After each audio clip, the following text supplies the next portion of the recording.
America आणि Iran यांच्यातील युद्धाच्या परिणामामुळे कच्च्या मालाच्या किमती वाढल्यानं जळगावातील प्लास्टिक उद्योग संकटात सापडलाय.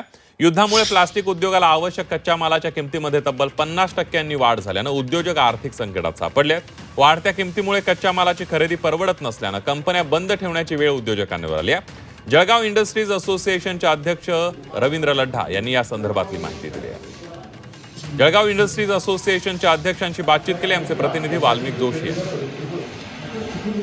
अमेरिका आणि इराणचं जे युद्ध सातत्यानं सुरू आहे याचा परिणाम इंडस्ट्रीवर देखील पडलेला पाहायला मिळतात आहे.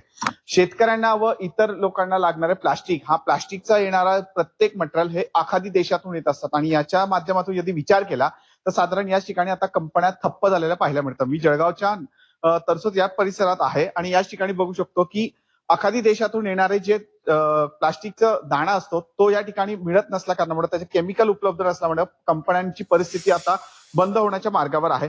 एमएसएमई जो इंडस्ट्रीज आहे त्याच्याकडे काही फार स्टॉक असतो अशातला विभाग नसतो आणि जो कच्चा माल आहे आपल्यासाठी पॉलिमरसाठी जो लागतो खास करून पीव्हीसी असेल, पीई मटेरियल असेल म्हणजे पॉलिइथिलीन आणि पॉलिप्रॉपिलीन त्याच्यासाठी जो कच्चा माल लागतो तो आपल्याला खास करून कतार आणि तिकडच्या रिफायनरीकडून येतो.